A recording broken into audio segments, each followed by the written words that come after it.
좀 시간이 지났습니다마는 몇 년 전에 그 함께 공부를 한 그 동기 목사님이 지방으로 이제 사역지를 청빙을 받고 부임하게 되셨습니다. 그래서 저희 동기들이 이제 각자 있는 곳에서 약속을 하고 그 교회를 방문하게 됐습니다. 근데 교회가 산서교회라는 교회였는데 전북 장수군 산서면 산서교회, 물론 거기 번지수도 가르쳐 주셨습니다만은 처음 들어보는 곳이었어요. 네, 처음 들어보는 낯선 곳이었습니다. 그래서 잠깐 고민했죠. 여기가 어디야? 네, 그랬어요. 그러나 그 고민 오래 갈 이유가 없지 않습니까? 내비게이션이 있으니까. 그래서 내비게이션에 딱 쳐보니까 거리가 다 나와요. 그리고 어떻게 가는지까지 다 이렇게 안내가 되고 있고, 그래서 그야말로 내비게이션에다가 딱 입력을 하고 아주 무난하게 잘 다녀왔습니다. 그러나 내비게이션이 없었으면 절대 못 찾아왔을 것 같은 그런 길이었어요. 굽이 막 대관령 99제라고 그랬나요? 그렇게 꾸불거리는데 아주 생소한 낯선 그런 위치에 교회가 있는 거예요. 동네에 들어가서도 교회를 참 어렵게 찾아 들어갔어요. 그런 교회였습니다. 그런데 어찌됐든 이 내비게이션의 도움을 받아서 아주 눈 감고 같이 찾아가듯이 그렇게 잘 도착을 했습니다.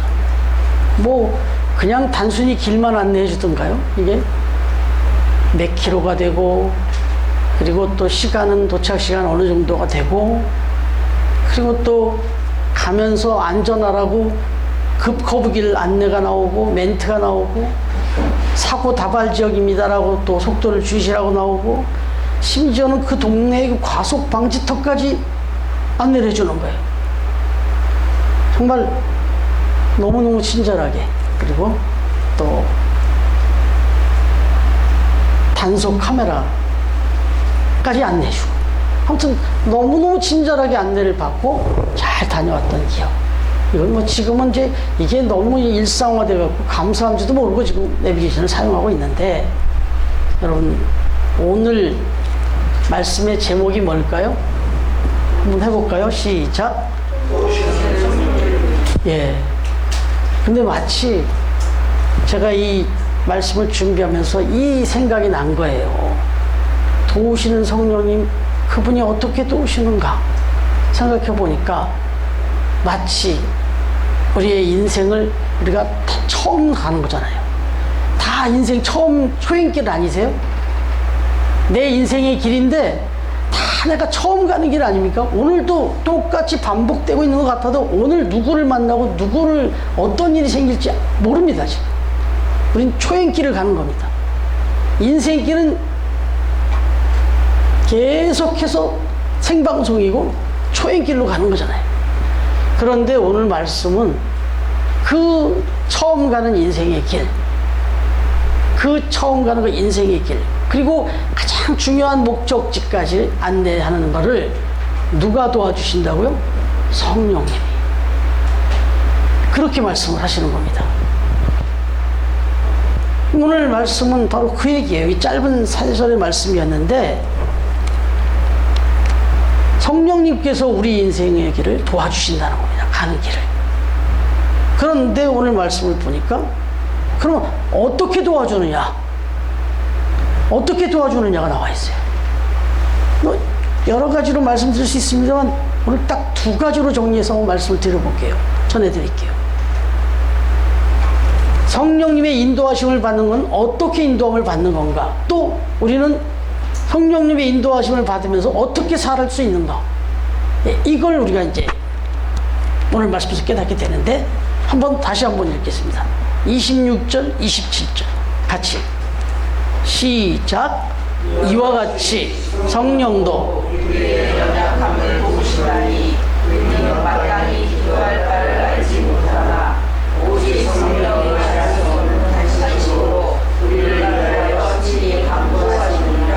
마음을 살피는 이가 성령의 생각을 아시나니 이는 성령이 하나님의 뜻대로 성도를 위하여 간구하심이니라. 아멘.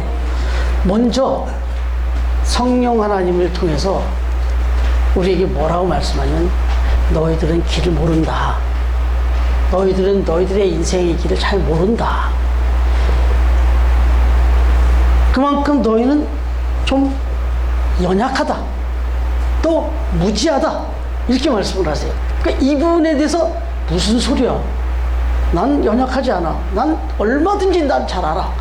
하고 무시해버리면 이분들은 성령님의 인도하심을 받을 수가 없죠. 먼저 중요한 거는 그래. 내가 살아가는 내 인생인데도 그리고 수많은 경험을 해왔는데도 여전히 내 인생의 앞길을 내가 잘 모른다라는 걸 인정해야 돼요. 그래야만 성령의 인도하심을 받을 수 있습니다. 왜냐하면 이 전제가 나오거든요. 그런데 빨리 받아들인 분들이 우리 그리스도인들인 거예요. 그래, 맞다. 내가 살아가는 인생의 길인데도 정말 내가 날 모르겠는 거예요. 참 하루하루가 쉽지 않아요. 네. 근데 그래서 우리를 도와주시는 분이 계시다. 심지어는 탄식하면서 도와주신대요. 너무 우리가 안타까운 인생을 살아가니까. 그리고 또 우리가 너무 모르니까. 여러분, 이게 이제 오늘 권사님하고 아침에 잠깐 기도하면서도 그 기도를 드렸는데, 예수님이 이렇게 아프신 분들을 찾아가서 또는 만나서 이렇게 고쳐주신 기사가 많이 나오잖아요. 그죠? 그런데 충분히 그 내용을 보면 뭘 굳이 물어보고 뭘 얘기하지 않고도 그냥 고쳐주실 수 있었어요, 보니까. 뭐 특별한 게 없었어요. 그냥 나아라 그러면 나을 수 있어서 갔을 거예요. 근데 꼭 예수님이 꼭 바보 같은 질문을 합니다. 환자한테 낫고자 하느냐? 이렇게 물어요. 그럼 어떤 환자가 낫고자 하지 그러면 안 낫고 싶은 사람 환자가 어디 있어요? 근데 꼭 물어봐요. 낫고 싶습니까? 이렇게 물어봅니다. 또 소경을 만나요. 소경을 만납니다. 마가복음 10장 51절 50절 보면 바디메오의 소경을 만나는데 이런 질문을 합니다. 내가 너에게 무엇을 해주길 원하느냐? 이게 또 얼마나 바보 같은 질문이에요. 아니, 시각을 잃은 소경한테 내가 뭘 해주면 좋겠느냐? 그러면 당연한 거 아니에요. 정말 보고 싶습니다. 근데 그 얘기를 본인이 하게 만들어요. 본인이 하게. 보기를 원하나이다라고 대답합니다. 그랬더니 딱 눈을 띄워줍니다. 여러분, 여기서 뭘 느끼시겠어요? 자기가 지금 낫고 싶어요. 그리고 보고 싶어요. 그런데 어느 순간부터 그 소원이 그냥 사라져버리는 경우가 있어요. 어떨 때? 조금 오랜 시간이 지나갈수록. 여기저기 다녀봐도 낫지를 않네. 그리고 또 시간이 점점 지나가니까 이젠 체념이 되는 거예요. 그러니까 진짜 소경에게 그리고 그 환자에게 소원은 낫기를 원하는 거고 보기를 원하는 게 간절한 소원일 거 아니겠어요? 그런데 이 소원을 잃어버립니다. 체념해버려요. 뭐 사실 부끄러운 얘기지만 목회자도 어떤 때는 기도를 하나님 앞에 특정 기도 제목을 갖고 기도하는데 이게 기도를 그렇게 여러 번 하는데도 뭐가 진행되는 것 같지 않고 뭐가 이루어지지 않은 것 같을 때는 어느새 그 기도를 잊어버려요. 그리고 그냥 그건 그냥 숙명처럼 받아들여요. 그리고 그냥 그렇게 살아갈 때가 있단 말이죠. 그런데 오늘 말씀은 뭐냐? 성령께서는 무슨 일을 해주시느냐? 어떻게 인도해 주냐? 네 소원이 뭐냐? 네 간절한 그 원함이 뭐냐? 그걸 다시 생각하게 하시고 다시 소망을 갖게 해주신다는 거예요. 그러니까 우리가 살아가면서 때때로 이럴 때가 많이 있잖아요. 막 간절하게 원하고 막 간절하게 하다가 점점 시간이 지나면서 이제 점점 그게 별 진도가 나갈 것 같잖아요. 너무 꼭 필요한 것이고 정말 중요한 일인데도 체념해버릴 때가 있단 말이에요. 그런데 성령님은 그걸 도와주신다는 거예요. 아니다. 하나님은 반드시 역사해 주신다. 응답해 주시니까 믿어라. 하면서 그 잃어버린 소원을 회복시켜 주신다는 거예요. 성령님이 그걸 해주신다는 거예요. 그래서 그 성령님을 의지하면, 성령님을 바라보면, 아, 그렇지 하고 또 한 번 소망을 갖게 하는 거예요. 또 한 번 기도하게 만드시는 거예요. 이게 성령님이 하시는 일이라는 거예요. 여러분, 많은 사람이 그냥 간절히 바라고 꿈꾸던 건데도 시간이 지나면 다 포기하는 경우가 많은데, 아주 재밌는 통계를 하나 봤어요. 뭐 재밌다고 할 수는 없겠지만, 어느 신문에 실렸던 기사 내용인데, 노처녀와 노총각들을 이제 이렇게 리서치를 해본 거예요. 그랬는데 결혼을 이젠 그냥 거의 체념하듯이 포기해버리는 연령이 어느 때쯤일까? 이렇게 설문조사해보면 평균으로 나오니까 노총각들은 한 45살쯤이면 이제 결혼에 대해서 포기를 좀 하더라는 거예요. 그 설문조사 해보니까 뭐 이제 좀 체념이 되어 있더래요. 45살쯤 되니까. 그리고 노처녀들은요, 조금 빠르더라고요. 한 3살 빠르더라고요. 42살쯤 되니까 체념들을 하고, 이제는 뭐 그냥 혼자 살겠다. 사실은 결혼에 대해서 비혼주의, 결혼에 대해서 생각이 없던 사람이 아니라 결혼의 생각을 갖고 있었던 사람인데, 포기하는, 체념하는 나이를 이렇게 평균 보니까 그쯤 되더라 이거예요. 여러분, 이게 결혼만 그래요? 말씀드렸잖아요. 어떤 일을 정말 열심히, 정말 뜻을 가지고 이루려고 하는데 그게 어느 정도 시간이, 어느 한 3개월, 6개월 또는 1년, 이렇게 가다 보면 체념이 돼버린단 말이에요. 그때부터는 소원이 없어져. 그러나 그 소원이 정말 선하고, 그리고 정말 꼭 필요한 소원일 때는 성령님께서 그걸 다시 일깨워 주신다는 거예요. 저와 여러분이 성령님의, 그 하나님의 도우심에 눈을 뜨고 귀를 열고 계시면 이게 믿음이겠죠. 그렇게 하면 성령님께서 그걸 일깨워 주신다는 거예요. 여러분, 그것뿐만이겠을까요? 또 어떤 일이 벌어지냐면 성령님께서 좀 삐뚤어진 소원을 바로잡아 주십니다. 성령님께서 해주시는 일이 잃어버린 소원을 다시금 또 회복시키시면서 소망을 주시지만, 또 하나는 그 소원이 잘못된 소원일 때, 좀 정말 바른 소원이 아닐 때 그걸 바로잡아 주시는 역할을 합니다. 이런 일이 벌어져요. 그동안에는 어떻게 하면 좋은 집, 더 넓은 집, 어떻게 하면 더 좋은 차, 어떻게 하면 더 맛있는 거, 뭐 이런 거가 꿈이었어요. 이런 거에 막 올인하면서 살았어요. 어떻게 하면 통장 잔고 좀 늘릴까, 어떻게 하면 사업 좀 크게 키울까, 막 이 생각만 갖고 올인하고 살았는데, 성령께서 마음을 만져주시기 시작하면, 가이드 하시면 그거보다 더 중요한 게 있다는 걸 가르쳐 주십니다. 그래서 그때부터는 끌어모으는 데만 혈안이 돼서 살던 사람이 성령께서 그 소원을 만져주시기 시작하면 이웃이 보이기 시작하는 거예요. 베풀을 곳이 보이고, 나눌 곳이 보이고, 섬길 곳이 보이기 시작하는 거예요. 그동안에는 베품을 받기를 원하고, 섬김을 받기 원하고, 뭔가 이렇게 채우기를 원하는 쪽에 관심 갖고 살던 사람을 성령께서 만지시면 그때부터 눈이 열립니다. 그 사람의 소원이 나를 위해서 사는 게 아니라 남을 위해서 사는 사람으로 바뀌기 시작하는 거예요. 이게 누가 하시냐면 성령님이 도와주실 때 이런 일이 벌어진다는 거예요. 이 말씀을 전하는 동안에 한번 다 자신을 한번 진단을 해보시라고. 네. 여러분, 바로 이렇게 성령님께서 도와주시는 삶은 말 그대로 육신의 어떤 소원을 거룩한 소원으로 바꿔주십니다. 네. 그래서 그렇게 성령님의 인도하심을 받은 삶의 마지막은 정말 잘 살았다, 보람있다. 물론 여기서 더 나가는 건 결국 하나님의 나라로 이끄시죠. 이렇게 해서. 네. 그건 뭐 목표가 아니라 더 넘어가서 목적을 깨닫게 해주신단 말이에요. 내가 세워놓던 목표를 위해서 살았다면 그것보다 더 뒤에 있는 목적을 생각하며 살게끔 만들어주시는 분이 성령님이시고, 그렇게 도와주신다는 겁니다. 이게 첫 번째고, 두 번째로 들어가 보면 성령님께서 우리를 이렇게 인도하실 때는 우리의 시각을 바꿔주십니다. 우리의 눈을 밝혀주십니다.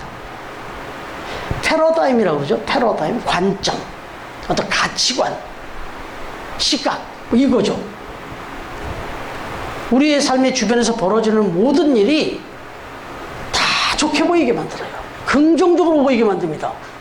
그렇게 세상이 막 불의하고 막 불평 나오고 원망이 나왔는데, 우리 오늘 집사님 기도해 주셨죠? 대현이가 필리핀을 갔다 오더니 눈이 바뀌어버렸대. 뭐 달라진 거 뭐 없어요. 뭐 특별한 게. 그냥 갔다 온 거예요. 그 뭐 갔다 오가 2박 3일, 3박 4일. 지금 자기의 삶의 조건들이 얼마나 감사한지를 보게 된 거예요. 깨닫게 된 거예요. 이게 단순히 우리가 3박 4일 갔다 온 게 문제가 아니라 성령님께서 인도하신 거거든요. 그래서 성령님께서 우리 대현이에게 특별한 은혜를 주셨네요. 그래서 그걸 보면서 생각을 바꿔주시는 거예요. 내 생각, 내 입술을 바꿔버립니다.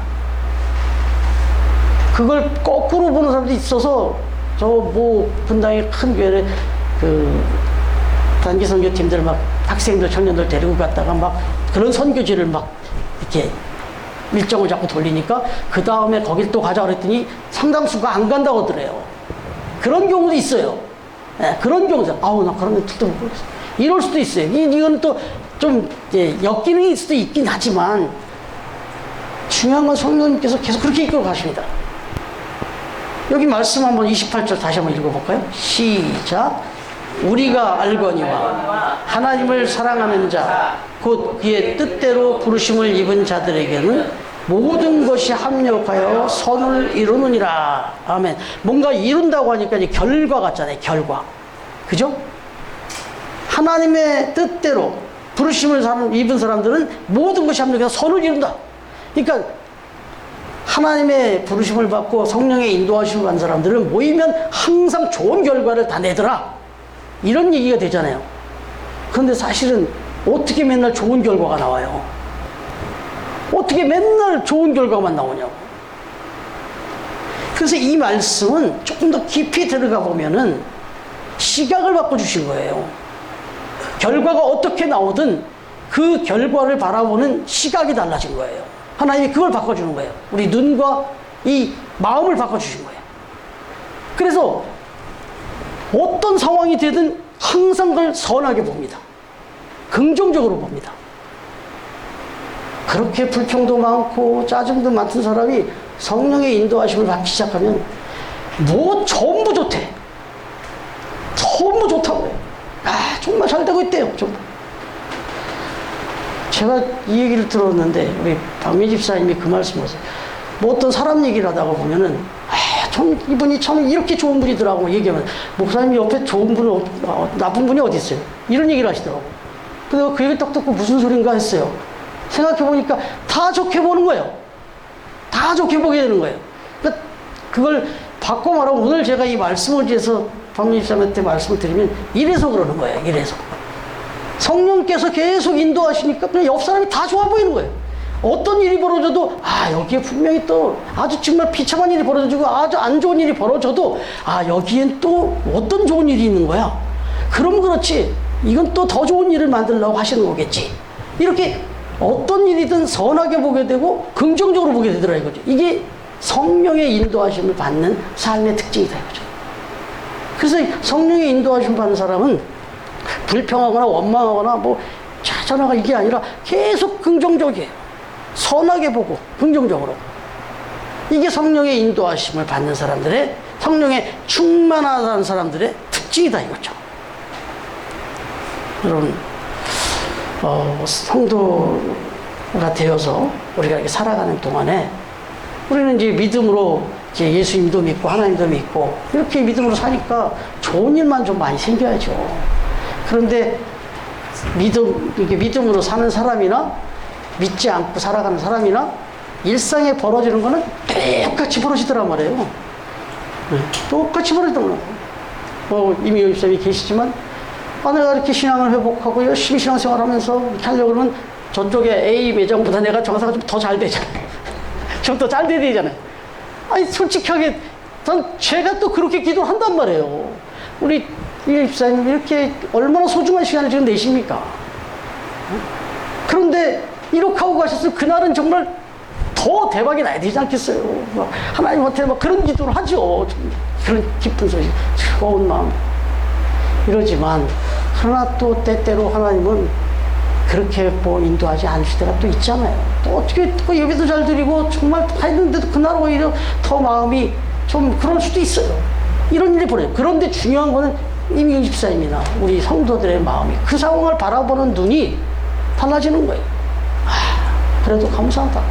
오늘은 또 이랬었지만 이런 면이 있었네. 뭐 이러가면서 오히려 막 그런 걸 찾아요. 감사의 제목을 찾아요. 긍정적인 걸 찾아요. 그래서 이렇게 믿음의 사람들이 모여서 무슨 일을 하면 다 선한 거예요. 다 긍정적인 거예요, 결과가. 그래서 여기 지금 하나님을 사랑하는 자고 그의 뜻대로 부르심을 자들에게 모든 것이 합력해서 선을 이룬다는 거예요. 결과도 선하게 되지만 과정에서 어떤 상황에서도 다 아름답다는 거예요. 이게 그 말씀의 핵심입니다. 여러분, 하나 조건이 있네요. 그런데 이렇게 하나님의 성령의 인도하심을 받고 살아가는 이 사랑을 받으면서 인도함을 받으며 살아가기 위해서 저와 여러분에게 주어진 조건이 하나 있습니다. 그게 오늘 말씀에 이 28절에 중간에 나오죠. 우리가 알거니 그 다음에 뭐예요? 하나님을 사랑하는 자 그랬죠. 이건 우리한테 하는 소리예요. 이렇게 성령이 인도하심을 하는데 누가 이 인도하심을 받느냐? 하나님을 사랑하는 자들이 인도하심을 받더라 이겁니다. 여러분 한번 생각해 보세요. 공부를 할 때도 제가 신학교를 다닐 때도 그렇고 뭐 물론 중고등학교 다닐 때도 그랬습니다만 어떤 일이 있었냐면 여러 과목이 있는데 그냥 원래 그 과목을 좋아해서 그 과목을 좀 잘할 수도 있기도 했어요. 그런데 또 한 가지는 뭐냐면 그 교수님, 그 선생님이 너무 좋은 거예요. 그 선생님이 너무 좋은 거예요. 스타일도 좋고 그분이 어떤 성품도 그렇고 막 제가 너무 좋아하는 거예요. 그러면요 그 수업은 맨 앞에 가서 앉아요. 그 강의 시간은 기다립니다 제가. 그래갖고 그 강의 시간에는 막 맨 앞에 가서 앉아가지고 막 벌써 노트 펴놓고 지난주 강의 내용까지 막 보고 그리고 또 그분이 질문하면 막 대답 확 하고 이렇게 돼요. 그럼 결과는 어떻게 될까요? 그 과목을 제일 잘하게 되더란 말이에요. 그러니까 이건 사랑하는 거죠. 좋아하는 거죠. 그러면 그걸 잘할 수밖에 없죠. 그래서 가정을 또 교회를 한번 생각해 보세요. 우리 그냥 오늘은 예배니까 교회를 얘기해 볼게요. 교회를 여러분들이 이렇게 나오실 때 교회를 정말 사랑하는 마음으로 나오시면요 교회 나오는 게 좋아요. 막 즐겁고 기다려지고. 그래서 제가 집에 그 생일 카드 하나 안 버리고 갖고 있었던 게 있어요. 제가 갖고 왔는데 제가 우리 사랑하는 이 두 아이들한테 러브레터도 많이 받는데 제가 최근에 받은 거 목사님께 안녕하세요 목사님, 저는 리나예요. 생일 축하드려요. 저는 교회 오는 게 너무 좋아요. 이렇게 써놨어요. 이거 받으니까 막 기분이 너무 좋은 거예요 제가.